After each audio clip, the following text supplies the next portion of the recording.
Please sit down. Take a chair.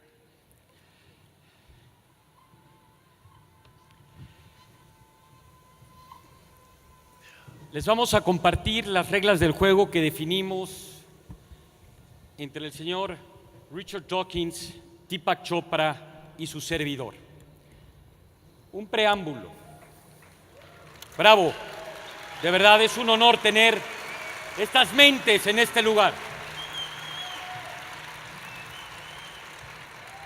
Recordarles a quienes tienen en este auditorio y qué pretendemos lograr con lo mismo.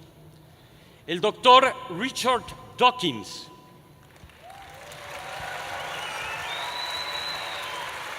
si pueden prender un poco las luces para que pueda ver tanto Richard como Deepak, el auditorio que tienen. El señor Richard Dawkins escribió uno de los libros que han impactado más a la humanidad, El gen egoísta, y de igual manera El espejismo de Dios, más muchísimos otros libros que han vendido más de 2 millones de copias en inglés y está publicado en más de 30 idiomas. Este año, el doctor Richard Dawkins en el Prospect Magazine salió como el pensador número 1 del mundo. It's okay? Translator? I'm not. Es galardonado, además, fue galardonado con la medalla de plata de la Sociedad Zoológica de Londres y, por supuesto, es miembro exclusivo de la Real Sociedad de Londres, Fellow of the Royal Society.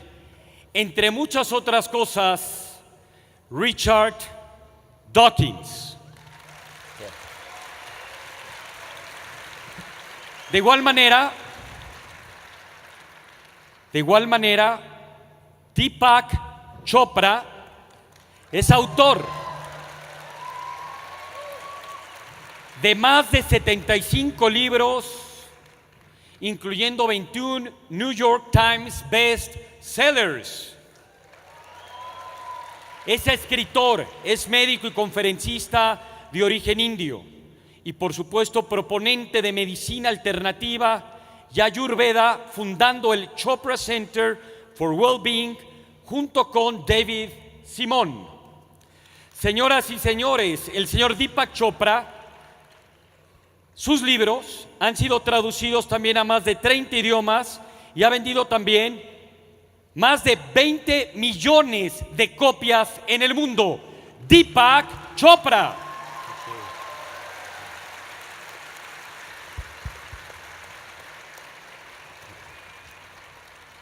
Para lograr este encuentro tuvimos muchas reuniones en Londres, telefónicas, desde San Diego, y llegamos a los siguientes acuerdos desde hace más de 8 meses que empezó esto.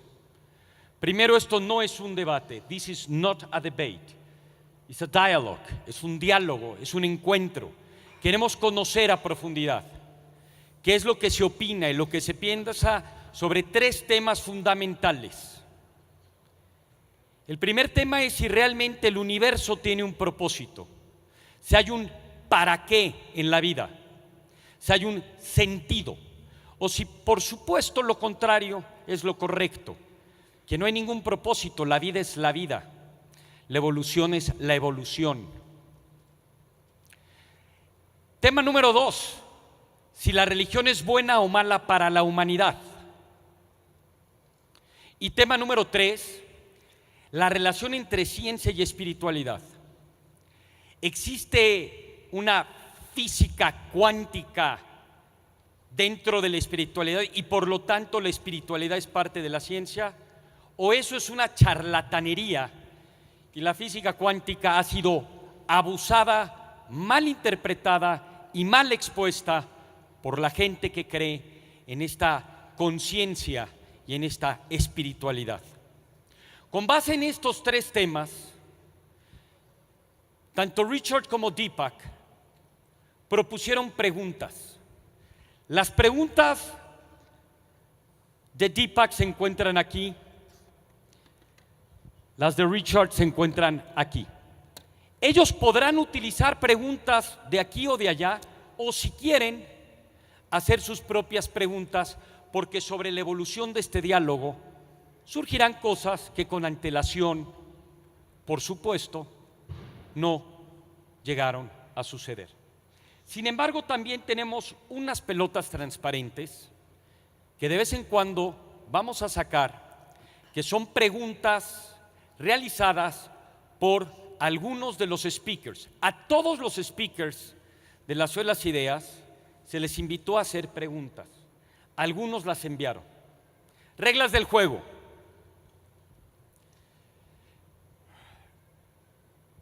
Deepak Chopra, después de definirlo con antelación, inicia y propone, al haber ganado el volado, que el señor profesor Dr. Richard Dawkins le haga la primera pregunta. Él tendrá 3 minutos. Nosotros tenemos aquí un reloj. There is our watch. There are 3 minutes, Professor Dawkins. 3 minutes. Una vez que empieza la pregunta, once he makes you the question, you just have 3 minutes to answer.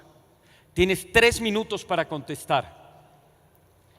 Once you finished, you have 90 seconds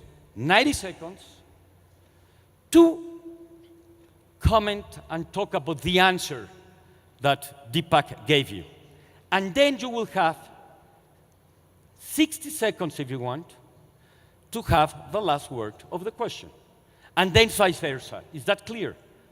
¿Está perfecto? Is that okay, Professor Dawkins? It's okay? Perfect. Señoras y señores, este es un diálogo. Le quiero preguntar a ustedes que levante la mano quienes antes de empezar este encuentro consideran que el universo sí tiene un propósito, hay una fuerza sobrenatural que es parte de la ciencia. Quisiera saber que levante la mano. Prendan las luces, por favor. ¿Quiénes están a favor del señor Deepak Chopra con antelación y antes del encuentro? Griten yo. Ok. ¿Quiénes están de acuerdo con que la evolución, lo aleatorio, la selección natural y la vida no tiene un propósito más que la vida misma, y que no hay una fuerza natural? Que levante la mano, que griten yo. Wow, it's divided. ¿Quién cree que la religión es mala para la humanidad? Que grite yo. They believe that religion is bad for humanity. ¿Quiénes creen que la religión is good for humanity? O todos piensan igual y están muy confundidos, o está muy dividida el panel. Are you ready? Can we begin? Okay. So, Richard, we will begin with you. Would you like to use one of these balls, or would you like to make your own questions, or one of the questions that you wrote? Would you rather ask your own questions or one of the questions that you sent to me? Well, what about the white questions? Okay, we will begin. Él quiere al juego, al riesgo. Dawkins dice, yo quiero una pregunta de alguien que no conozca.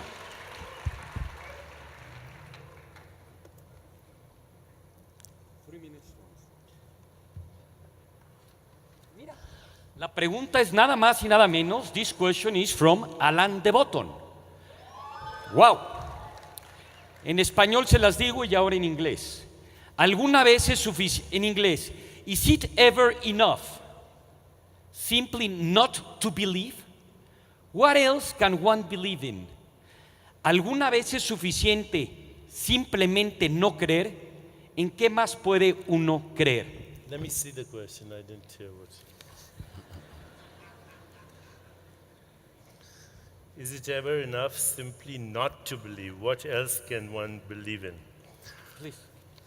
Okay, so let me start out by saying that, in my opinion, all belief is a cover-up for insecurity. All belief. If I asked you, do you believe in electricity or gravity, you would find that a ridiculous question. So I'm not here to convince you that you should believe in anything, especially the supernatural.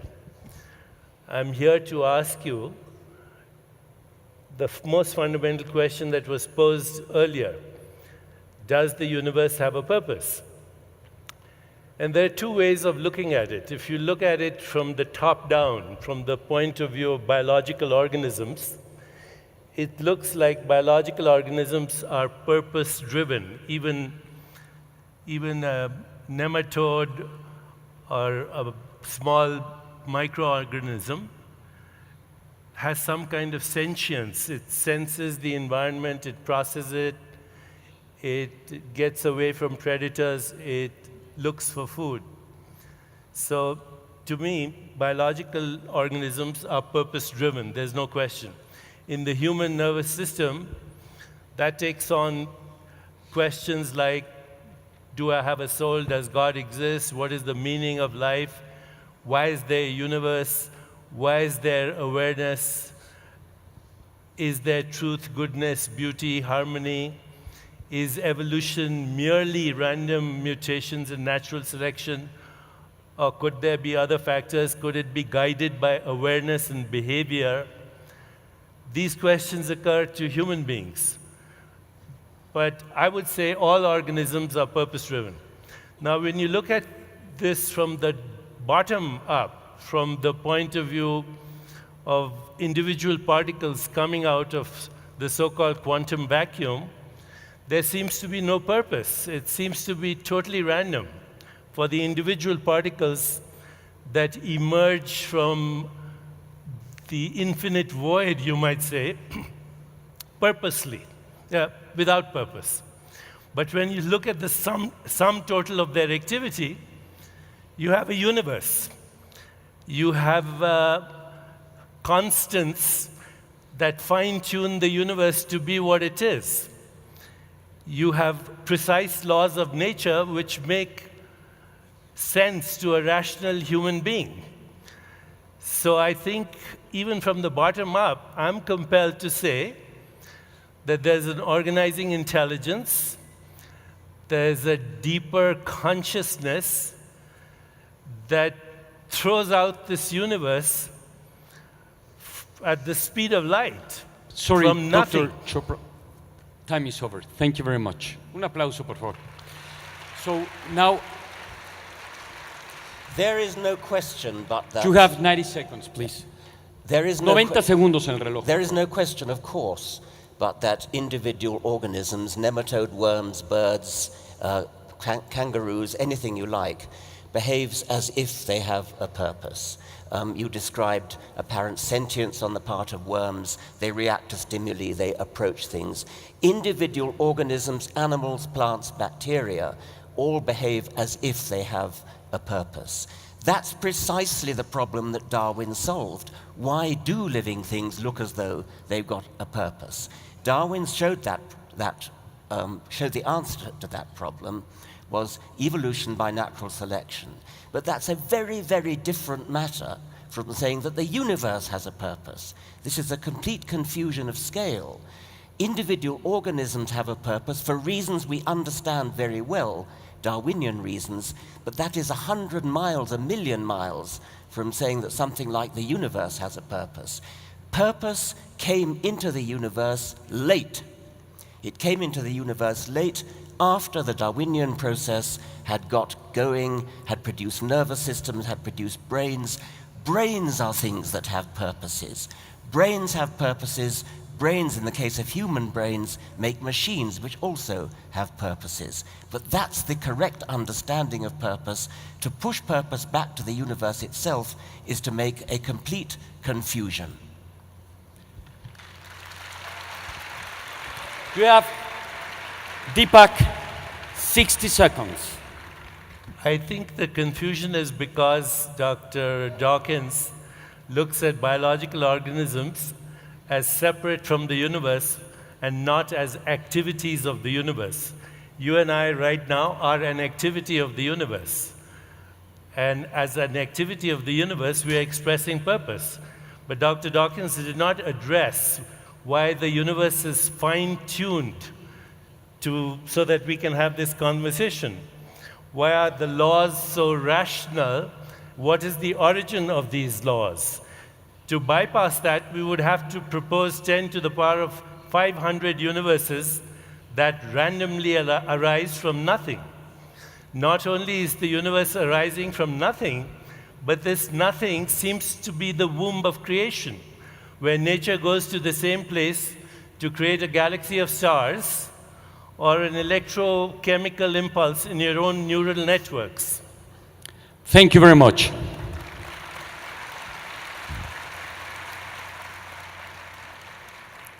We have two options.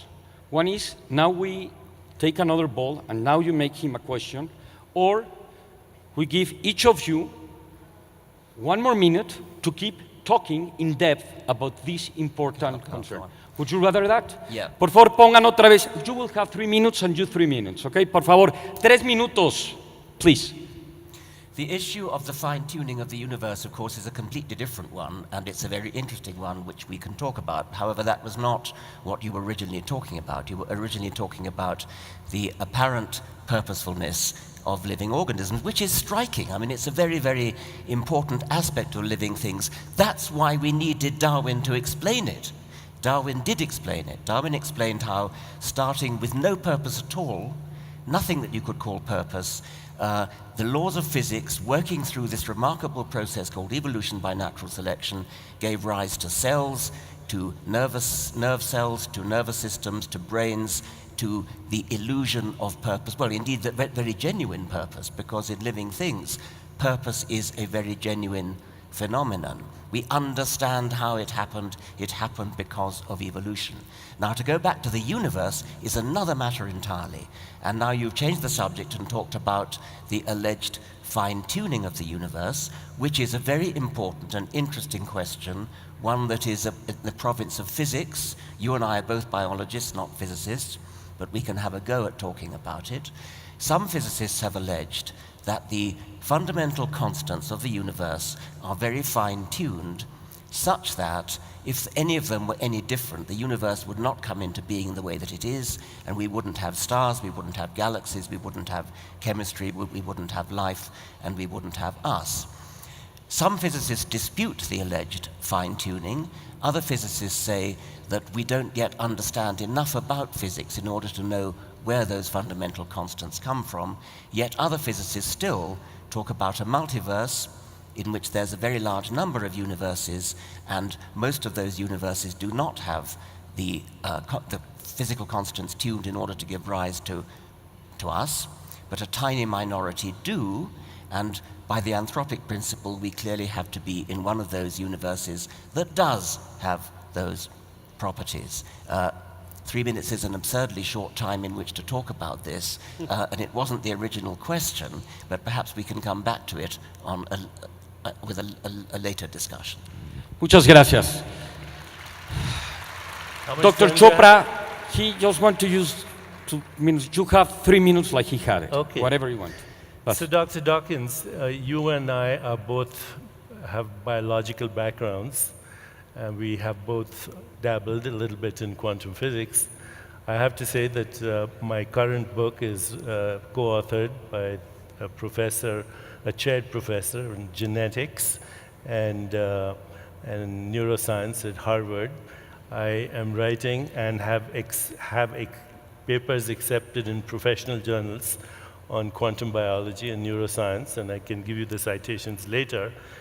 But there's a school of scientists who believe that if you look across the universe, it shows the following properties: sentience at all levels. By sentience, I mean the ability to sense information, process it, and come up with an intelligent response.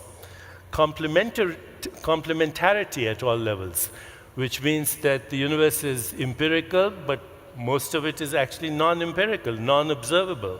It is wave-like. When you don't know where these waves are, they'd have no units of mass and energy, and it is particle-like, which have units of mass and energy. So it gets weird at this level. But it also seems to be self-organizing. It seems to be self-regulating. It seems to be self-evolving. It's an evolution. Of course, I'm not arguing with you that Darwin is right or wrong. I think Darwin made the most major contribution that we can have to our understanding of the evolution of species. But that's not the question. The question is, does evolution itself have a purpose? And I think, yes, evolution has a purpose. It's evolution itself. Evolution is guided by awareness, by consciousness, and the purpose of evolution is maximum diversity, because that's what we see in the universe. And what we experience as perceptual phenomena are not fundamental reality at all, because every species has its own perceptual experience of the universe. These scientists that I work with say that awareness is a singularity, perceptual experiences are many, and the evolution of species is actually the evolution of consciousness to express itself as multiple observers, multiple modes of observation, and multiple objects of observation. We are the eyes of the universe looking at itself. This brain is the observation deck for the universe to experience itself. That's the purpose.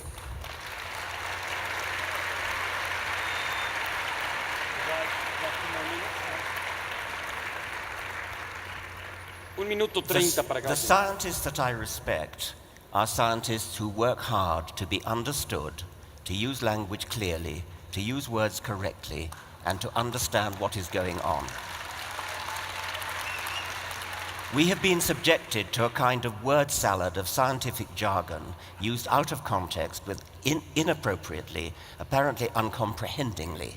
There is a deep confusion going on here between the properties of things within the universe and the properties of the universe itself. It is one thing to say that the universe contains objects that have sentience and the various other properties that you mentioned. Of course it contains objects that have sentience. We are among those objects. So are dogs. So are chimpanzees. The universe contains sentience. The universe is not sentient. This is the one thing, Deepak, you seem not to understand. You're constantly confusing explanations at the level of what goes on inside the universe with the universe itself. It's not enough to say the universe contains sentience, contains purpose, etc., and say, therefore, the universe is sentient, the universe is purposeful. Evolution, you say, has a purpose, diversity, because what we see is diversity. Of course what we see is diversity. That's the consequence of evolution. But you mistake when you think that evolution is driven towards it. Time is over. How Un much aplauso. time do I have Bueno, to respond? How Sure. much time? So, 1:30 minutes and we, How much? please, 1:30. It's your turn. So, Dr.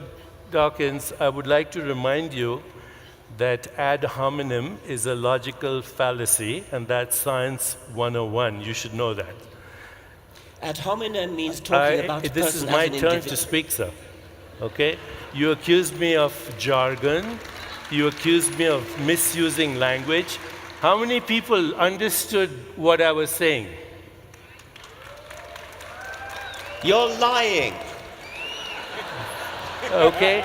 Now, I just came back from a conference on science and non-duality where there were over 300 scientists, biologists, neuroscientists, etc., who totally get this language. So just because it sounds like jargon to you doesn't mean it's jargon. You know, when a doctor speaks to a patient, the patient thinks the doctor is speaking jargon. When a mathematician speaks to people who are not mathematicians, this is an evolving science, sir. We do not know the answers to the two most fundamental questions of existence. Number one, what is the stuff of the universe? We don't know. 96% is dark energy and dark matter. Of the 4% that's atomic, 99% of that is invisible hydrogen and helium. Time over. And we don't know why there is awareness. The two over. most fundamental questions of our existence. Please, please. Of course, 1:30, por favor. we don't know about dark matter, dark energy. That's why we need more science and better science in order to solve that. You've changed the subject yet again.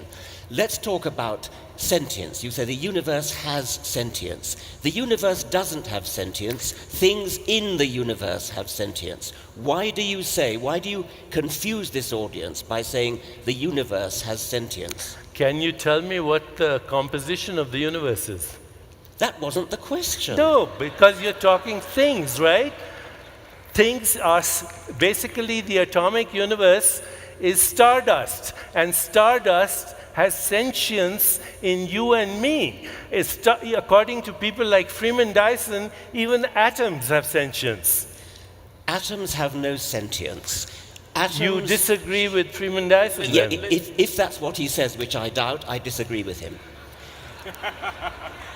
Atoms do not have sentience. Atoms contribute to making brains. Brains have sentience. You need a highly complicated organization. It's a fundamental error to say that because a complicated thing has a quality like sentience, musicality, mathematical ability, and is made of atoms, therefore the atoms have sentience, musical ability, mathematical ability, etc. They do not. Atoms have to be arranged in complicated organizations, complicated structures interacting with each other, and then you will get emergent properties such as sentience, such as poetry, such as mathematical ability, such as spirituality. These things do not inhere in the atoms themselves, or if they do, you've got a hard job to prove it. You have a hard job to prove it? Can you prove it? I'm sure you're aware of the hard problem of consciousness. I'm sure you're aware that we have no science that tells us why we have any experience, whether it's mental, subjective, or it's an experience of the objective world. How photons coming and hitting our retina create the experience of a three-dimensional reality in space and time. This is the hard problem. It's the most fundamental problem in science. First, what is the stuff of the universe? And second, why is there awareness of the universe? Is awareness of the universe and the universe the same thing? Because if there was a universe outside of your awareness, for all practical purposes, you would never know it. So to say that sentience is an emergent property is assuming that only brains produce consciousness, whereas in fact, even a single fertilized cell, when you were conceived, was fully alive, was fully aware, and did not have a brain. It was present, it was aware, and it differentiated into trillions of cells, more than all the stars in the Milky Way galaxy, to create who you are. So to say that sentience requires an emergence through evolution, instead of saying that actually evolution could be driven by consciousness, these are the questions that some people are asking. And if you propose that sentience is an emergent property, then answer to me why there is no science that can actually give us an explanation to the two most fundamental questions of our existence. What is the nature of the universe? What's it made up of? And why is there sentience? Why is there sentience? You know, we talk about sentience as not just human sentience, which is, of course, you know, an evolutionary process, but sentience came from sentience. Have you seriously... Evolution does not explain the origin of life. It only explains the transformation of species. Yes, you changed the subject again. You will have 1 minute and 1 minute, and we will finish with this topic of the universe. And have you seriously just said that a single cell has consciousness? A single cell has awareness. What do you mean by that? That it has the ability to respond to its environment. Of course it has the ability to respond to its environment. That is not consciousness. So you said a while ago, atoms get together to create complexity. How do they get together? By processes which are well understood by biologists. By a process which is random or intelligent? Not intelligence. Okay. By the processes of embryology put together by the processes of evolution. You cannot seriously sit there and say that the hard problem of consciousness, and it is a very hard problem, is solved by saying that a single cell has consciousness. A single cell has sentience in the fact that it can respond to its environment and express its biological autonomy. But, What are okay, you applauding? just one What are you second, please. applauding? Un segundo, por favor. I think we're in a little loop because we cannot prove either things. You know, I want to nail this. I want to nail this. This gets to the root of the problem. it does. Consciousness is something very, very complicated. Of course, we don't understand it. That's why it's called the hard problem. It's something that happens when brains reach a certain level of complexity. Now, a single cell, a single neuron, a single amoeba, a single cell, a thermostat even, has sentience in your sense. But that is nothing to do with... Has the ability to take in information, process information, and respond with autonomy. That is sentience. That's trivial. That's utterly trivial. You're confusing perception with awareness. Perception is not fundamental reality. If there was an insect with 100 eyes looking at me, it wouldn't experience the same me as you are. So perception is a species-specific and culture-specific experience in consciousness. It has nothing to do with fundamental reality, the awareness that differentiates into what we call, in us anyway, cognition, perception, imagination, insight, intuition, creativity, choice, freedom, the desire for meaning, purpose. All of that are expressions of awareness as consciousness and influence everything that we experience in life. You think a single cell has that? And you think A a single single cell cell has that? has a rudimentary form of awareness. Do you think And an the atom has that? Sorry? Do you think an atom has that? According to Freeman Dyson, yes. Freeman Dyson says an atom has awareness. Yes, sir. Check it out. Señoras y Check it out. señores, un aplauso para los dos. Check ¡Qué it out. extraordinario! Also, Deepak, 1 second, please. At the end, the problem is that we cannot prove it very well, and we'll talk about it but just 1 second. Changing a little bit about the topic, the second box of our dialogue has to do with science. I have been very surprised that you, for example, you mentioned, well, both of us, we share the same background in biology, in medicine, in science.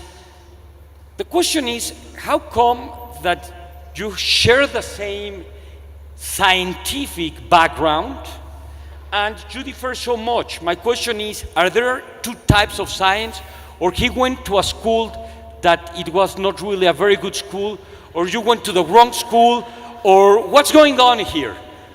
Or there is a physics quantics for you and for... Please explain me, how could you share this background? Would you like to go first, or you want me Yes. to go first? 3 minutos, por favor. My attitude to science is that we are fundamentally trying to understand how things work. Science is very difficult. It's very difficult to understand how things work. The hard problem of consciousness has been mentioned, the problem of the origin of the universe, the problem of the origin of life, the problem of how life has this uncanny appearance of being designed, the size of the universe, the scale of the universe, how embryology works. These are all deeply difficult questions. They require hard scientific work, and in all cases, I think I'm right in saying that scientific work consists of explaining complicated things in terms of the interactions of their parts or of simpler things. So we always try to explain complex things in terms of simpler things. We do not resort to magical language. We do not snow our audience with highfalutin sounding words that don't actually mean anything. We use words that actually have meaning. We use expressions that can be tested. We work hard at understanding the universe in terms of its component parts. We don't invent superarching entities which have no explanation in themselves. We don't invoke ideas like the universe has consciousness, the universe has awareness, atoms have awareness. If we have a difficult problem like awareness, we explain it in terms of the interactions between small parts working together in ways that scientists understand. If Freeman Dyson ever said atoms are aware, then he's wrong. I don't think he said it. I think he should sue you. Wow. 3 minutos. 3 minutes. Ad hominem is a logical fallacy, science 101. I'm not going to resort to the tactics that you use, sir. Friedman Dyson said it, and so did Schrödinger say that consciousness is in the universe. Max Planck said that mind is the matrix of matter. I could go on and on about the pioneers of the early physics, the quantum physics, who were compelled to include consciousness as a fundamental aspect of reality. Consciousness is the white elephant in the room. You require consciousness to come up with a theory. You require consciousness to design an experiment. You require consciousness to make an observation. Science is the offspring of consciousness. It is the product of consciousness. So that's the first thing I want to say. The second thing I want to say here is very clearly that there's no argument about the fact that evolutionary biology explains everything about the species going from one species to another. But if you want to understand science in its totality, you have to bring consciousness into the equation, because as we currently practice science, it's based on what we call a subject-object split. There's an observer involved in every observation. Science doesn't ask who the observer is, who's the observing self, where is the observing self. But in the absence of the observing self, there wouldn't be any observation and there wouldn't be any science. The observing self cannot be glimpsed by science and scientific methodology because it happens to be the observer. The observer cannot be observed. And that's where spirituality comes in. If you define spirituality as self-awareness, only consciousness can know consciousness. Only consciousness can explain consciousness. Only consciousness can understand consciousness. Any scientific understanding of consciousness through looking at the brain is at best inferential. You're looking at correlations of experiences in consciousness through objective means. So I think science is incomplete as a way of understanding fundamental reality. It's based on a fragmented view of reality. Subject-object split. Nature is one. The universe includes observers, modes of observation, and objects that are observed. So science, because it's fragmented, like religion, which has been fragmented, is capable of creating diabolical technologies. Everything that is wrong today in the world, today in the world, from global warming to biological warfare to mechanized death to eco-destruction to the extinction of species, is because science has evolved without the evolution of spirituality. Thank you. Science, spirituality, okay. Science complete. Now, okay. Well, I will have a few questions from. Please. I shall not make an argument ad hominem. My argument is ad bullshitem.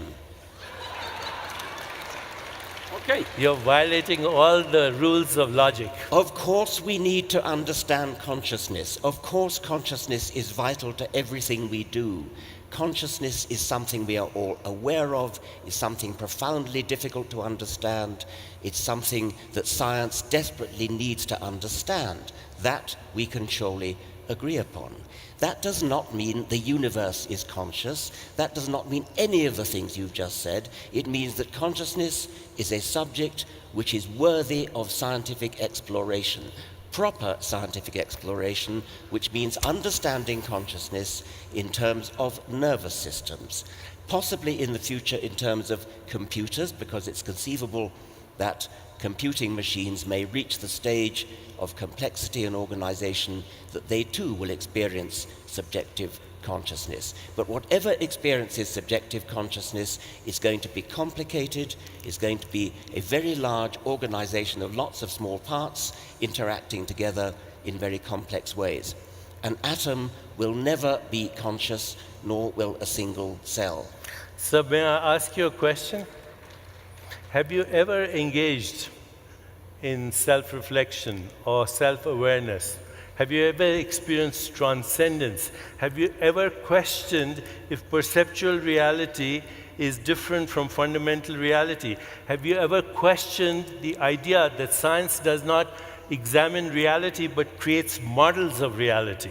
Have you ever thought that if computers will explain consciousness, have you ever thought who will design those computers and where will those computers be conceived and constructed? If you have never experienced a fundamental, unique experience that has existed throughout history, through antiquity, it's called transcendence. It's experiencing the self. And it's the knowingness that the self of the individual is the self of the universe. I'm not talking this, creating this language by myself. This is the perennial philosophy that Aldous Huxley spoke about. It's what Gottfried Leibniz spoke about. The sages of the Upanishads spoke about. The transcendentalists like Emerson and Thoreau spoke about. But if you have never had the experience of what people call non-symbolic awareness, we have your question. You have no What right about to comment on science being a complete Deepak? way to understand reality. Okay, the question is there. I have experienced plenty of things which could be called transcendental. I've experienced the feeling of almost mystical wonder that I get when I look up at the stars, look up at the Milky Way, contemplate the galaxies receding from us, listen to a Schubert quintet, read a sonnet of Shakespeare. These are all things which only a human mind is capable of doing. So may I ask you? Okay, sorry. Only a human mind is capable of doing that. And a human mind is capable of doing those things because the human mind has been put together in the brain as a highly complicated organization that has evolved over some 4 billion years of evolution, putting together nervous systems. It is a stunning achievement of evolution to have put together the human brain that is capable of being moved by such things. I yield to no one in my capacity to be moved by what you call the transcendental. What I do not do, however, is to indulge in mystical nonsense about it being there before there were brains or the equivalent of brains. Wow. Okay, now, 1 second. I want to ask him You one have question. the question. Okay, so I'm going to... Okay. I understand that you've had those wonderful experiences. Have you had the experience of gratitude? Have you experienced epistemological humility? Have you experienced reverence for life and for existence? And if so, was it your neural networks manufacturing those experiences, neurochemicals manufacturing their experiences, or was there a deeper, intelligent, organizing consciousness that was influencing the behavior of those neural networks? How much deeper do you want? How much deeper do you want? Answer me, sir. Have you experienced reverence? You have asked me, have I experienced gratitude? I experience gratitude to nothing in particular, but I feel gratitude. I feel all those things that you say. And I do not yield to you in my feeling of the depth of which it is, the depth of understanding that we have yet to fathom, yet to plumb, in order to understand what's going on inside the human brain. Who's boggles we? my Who's mind. We? Who's we? The scientific community. The scientific community. Yes. Driven by mechanistic neural networks and chemicals? Yes, and let's belittle mechanistic neural networks and chemicals. They are Well, very, then tell very me how complicated. they produce consciousness. I don't know. That's why we're working on it. You don't know either. No, wait. You say you don't know, but you totally dismiss mystical experiences or experiences that have existed for thousands of years, subjective, but nevertheless symbolically present in every tradition of the world, where people have experienced what I would call non-symbolic awareness, non-dual awareness, subject-object confluence, unity consciousness. You totally dismiss this because it doesn't fit your scientific worldview. I don't dismiss it for one moment. I don't dismiss it. I want to explain it. Who wants to explain it? A Just neurochemical? let him finish. I want to explain these experiences. Who's I? I want science to explain it. When you say I, who do you mean by I? Science, in this case. So I is science. No. That's just a dishonest, that's dishonest. It's Please. I, as a scientist, want the scientific community to understand these wonderful experiences that mystics throughout the ages have experienced, and I believe that I've experienced something similar. I believe that you have experienced something similar. They need explaining, and they will be explained, if ever, in terms of brains. That's a promissory note. It is. In this economy, don't trust a promissory note. It is a promissory note. And then Nothing to be so ashamed you have of. extreme confidence in the way we do science. You're not open to a consciousness-driven science, a consciousness-based science, I don't know what that would even mean. an observer-based science. Observer-based science is another matter, of course. Science is necessarily observer-based. Well, observer is consciousness. We need to... Isn't the observer? You don't have a monopoly of consciousness. We all have consciousness. Okay. We're trying to Un explain aplauso para los dos. Wow. Vamos a ir a otro tema. We're going to another topic. We have talked a lot about consciousness. Probably have. Now I would like to ask you, Deepak, and then Richard. We have been talking a lot about in Mexico and many places that if we assume that there is this consciousness, we can work with this energy. And we have written a lot of books about it. And that you could actually attract things or make things happen. And there is a purpose, but there is also an intention. So my questions to you, and then I will make a question to Dr. Dawkins, is if you can really make this change and this energy to have a direction, how come you cannot change his direction and you cannot change the direction of a lot of people from here? What is the problem with this energy that you are not attracting to make things happen the way you understand the world, because there is a way to do it?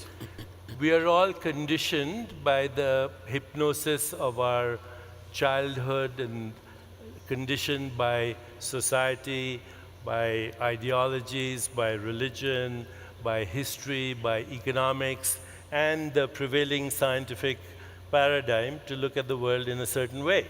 And you asked the question, intention. I would ask, what's the origin of intention? Okay. Do you believe in free will, sir?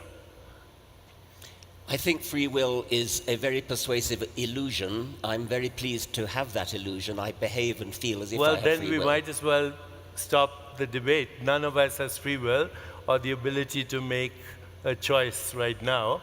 I do believe that your intentions trigger behavior, trigger neural networks to act in a certain way, activate genes that are activated as a result of your emotional experiences. So I believe that intention triggers neural networks and then reinforces them. If you reinforce the intention, what we call habit, to create what is called long-term potentiation, and that then your behavior influences the activity of your genes to reinforce that behavior.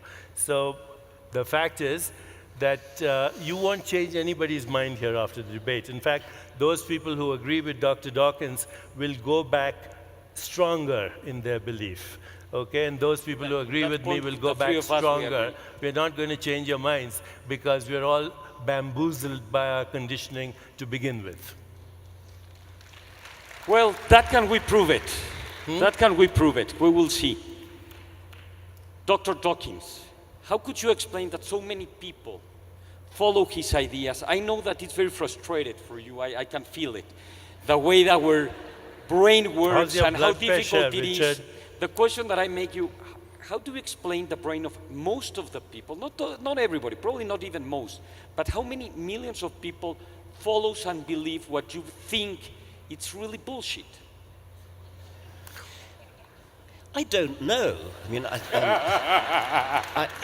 Un aplauso para los dos, gran evento. Señoras By the y way- señores, ¿cómo vamos de tiempo? By the way, We have 5 minutes. So please, I would love to have more time, but we have another debate. Okay, we will have 10 minutes.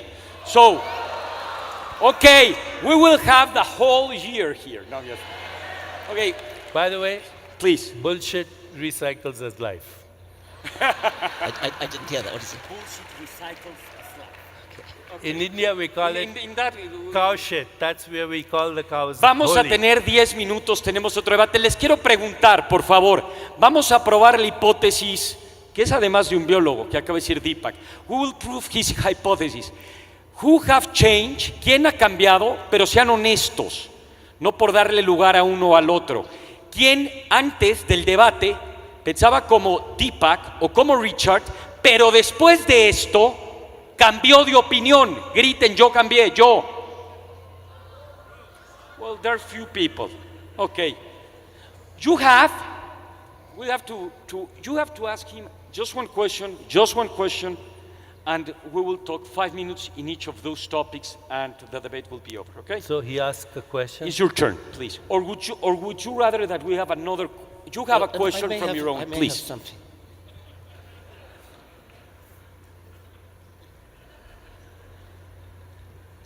Still learning my way around this. Okay, this is a quote from Deepak. It's an interesting one. Evolution doesn't simply, this is from your book with Mlodinow. Evolution doesn't simply scramble old ingredients into new forms, nor does it just turn small clumps of matter into bigger clumps. Instead, evolution makes lumps of creativity. These happen in quantum form. That is, there is a sudden emergence of a property that never existed before. Quantum, there's a little gap there then, quantum leaps dominate in creation everywhere we look, but especially in the startling, beautiful novelty of life forms on Earth. The cosmos is ruled by creativity. Now, neither of us are physicists, so neither of us actually know much about quantum theory, but we are biologists, and you have used the jargon of quantum theory there to apply to evolution as though evolution it takes quantum leaps, or what do you mean by that? The emergence of language, for example, from no language at all, is a quantum leap. Okay, the emergence of organisms, the transition of organisms where you do not actually see continuity, is a quantum leap. Quantum leaps are happening in consciousness and biology all the time. Right now I'm wearing biosensors, by the way, and these are measuring things like blood pressure, skin resistance, all kinds of things. This information can be transmitted to an iPhone and goes to a computer and scripts where we are doing digital monitoring of consciousness, how it affects biology. Wait a minute. So if I said, I know his blood pressure is rising right now just by me saying these things. So this is right there, proof of the mind-body connection. If somebody says, I love you, and it means something to you, your brain makes dopamine, serotonin, oxytocin, opiates. If the same person says, another person says, I love you, or the same person, and you're thinking of divorcing them, then you don't make dopamine, you make adrenaline and cortisol, and it happens instantly. There's a quantum shift in your biology just in the way you processed meaning. And there's no physical mechanism that explains how we process meaning in our lives. Only consciousness can process meaning. So when you say quantum leaps in evolution, one of the big problems in evolution right now, you will admit, is the missing gaps in the fossil record. Now, when I say that, evolutionary biologists will either snigger or raise their blood pressure, which he's doing right now. So, because they are so sure that evolution has only those two mechanisms, natural selection and random evolution. The current issue of the New Scientist has a feature article called "Do Organisms Guide Their Own Evolution?" And it talks about how phenotypes might drive the genetic expression, how use-dependent activation of genes will reinforce even the propagation of those genes through natural selection. The reporter who wrote the article, he called Dr. Dawkins, by the way, who was extremely dismissive of him. Do you remember him calling you? Time is over. Otros 3 minutos. You have 3 minutes, Dr. Dawkins. This really epitomizes the problem we're up against. You have used the word quantum leap in two totally different ways, and you've confused everybody, not everybody, I'm happy to say. A quantum leap. You have used the phrase quantum leap to apply to the origin of language and the origin of life and jumps in the fossil record. Now, this is a purely metaphorical usage of the term quantum leap. All you're using it for is a change that's occurred in the world for which we have as yet no explanation. A change. May I finish, please? On the other hand, you have used the word quantum in the proper physicist sense. You talked about digital information going to satellites and things like that. In that case, you were talking about quantum theory in the true sense of quantum mechanics. You are bamboozling people by using quantum in two completely different senses, giving them the impression that there's something about modern physics, something about the spooky aspects of modern physics, which is relevant to things like the origin of language or the origin of life or breaks in the fossil record. Now, those three things, the origin of life, origin of language, breaks in the fossil record, are scientific problems. To the extent that we don't yet have the answer to them, we're still working on them. They have nothing whatsoever to do with quantum in the physicist sense. He has 1:30 minutes. You still have 1:30 seconds. I don't. Okay, it's your turn. 3 minutos, por favor. There are several uses of the word quantum that are not restricted to a subatomic particle moving from one location to another location without going through the space between. That's what a leap is, a quantum leap in quantum physics.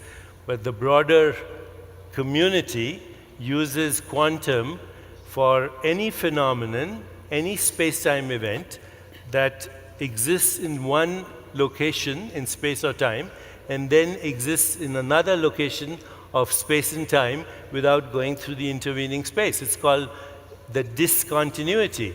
And the use I have given it is a very broad use. Of course, Dr.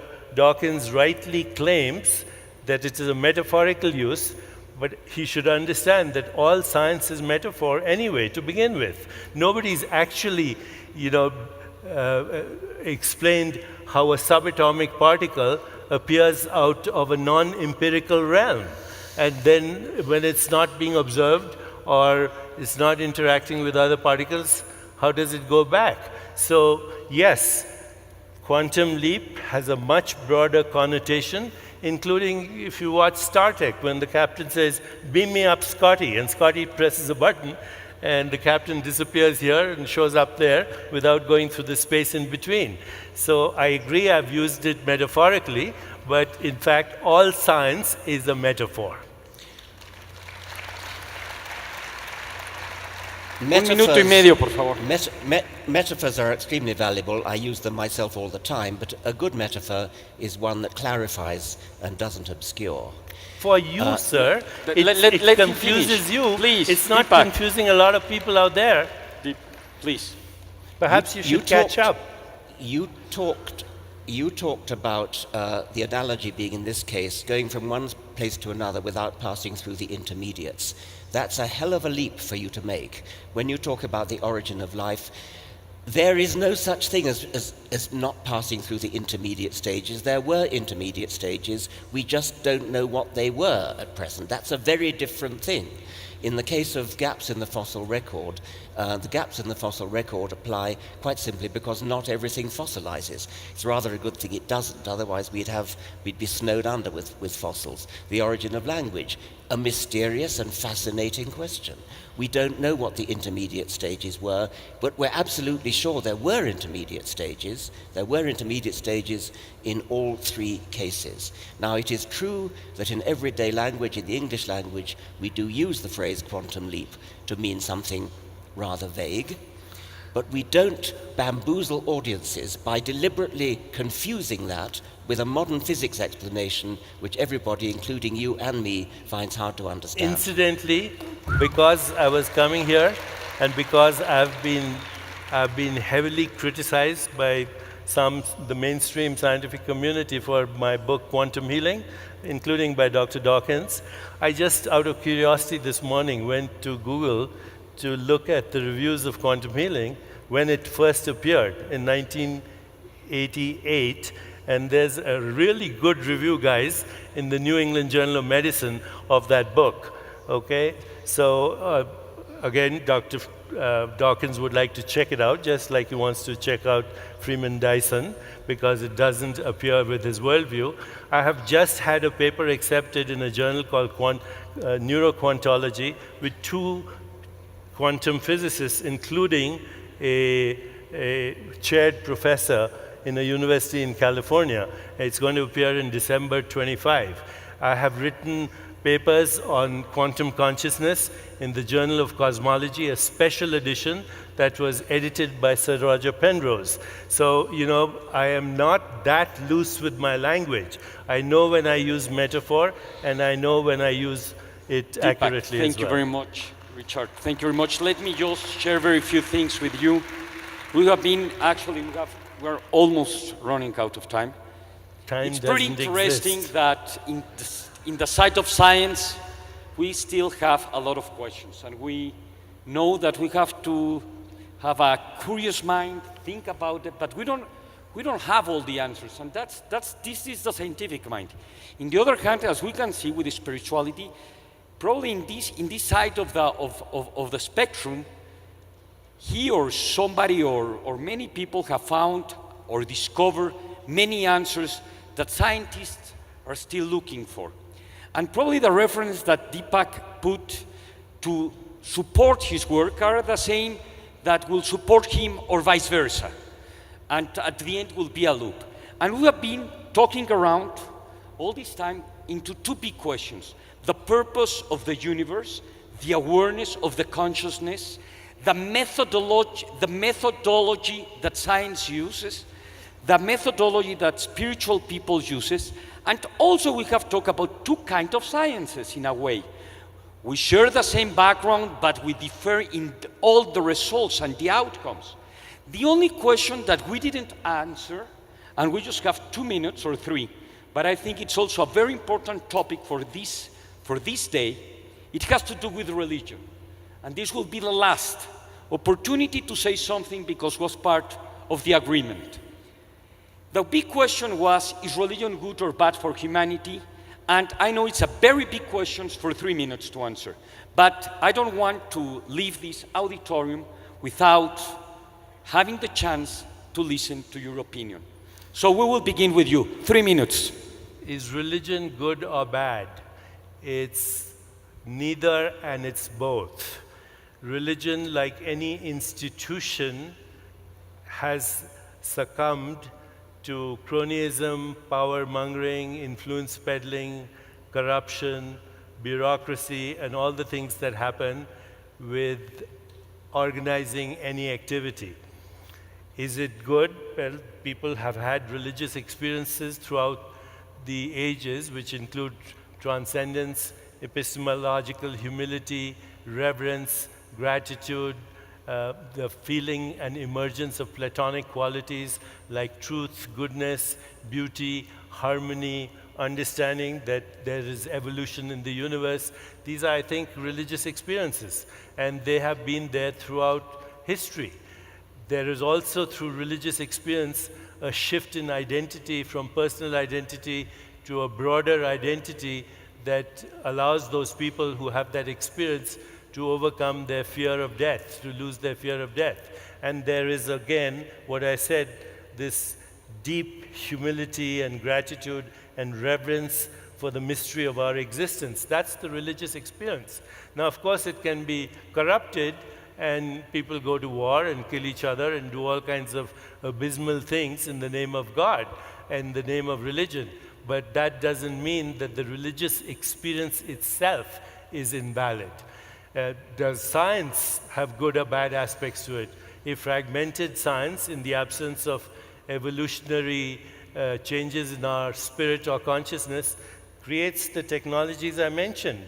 You know, mechanized death, global warming, climate change, extinction of species, risking our own extinction. So I believe that we do need a broader science that accommodates spirituality, the spiritual experience, so we use what we know from science wisely, so that we can make the best use of scientific technologies. But I do say that science will never give us the answer into the meaning of our existence, into why there's a universe, why there is consciousness.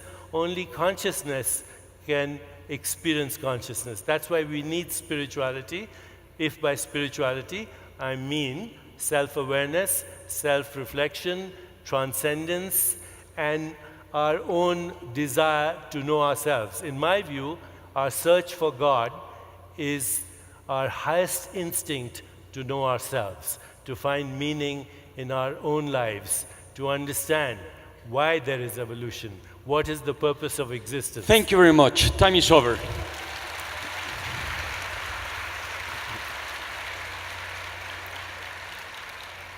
The question is not whether individual people who happen to be religious or who happen not to be religious are good or bad. The question is whether religion itself is. I think there are aspects of religion which are bad in themselves. I think that the idea of blind faith, believing something without evidence, and sheltering behind the right to hold faith, such that you can justify doing bad things because your religion, your faith tells you it's the right thing to do. Many, many good and righteous people who believe themselves to be good and righteous have done terrible things precisely because they believe that they're doing it for their God. So faith, blind faith, can have that bad effect. For myself as a scientist, I'm accustomed to saying that the thing that I really object to about religion is that it teaches us to be satisfied with not understanding, teaches us to be satisfied with pseudo-explanations which are really not explanations at all, things that sound good.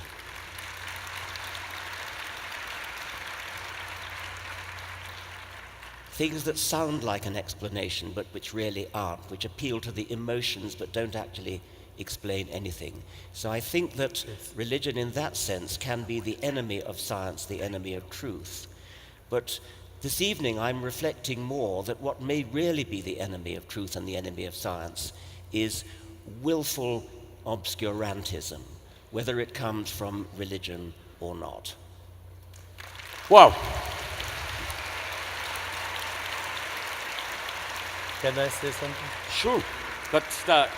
I just want to thank Andres Romer and Dangerous Ideas for bringing together this meeting, which would have never happened were it not for his effort. This is a lifetime meeting, because I'm sure that Dr. Dawkins and I have no intention of meeting again. Wow! Por favor! Levántense todos, una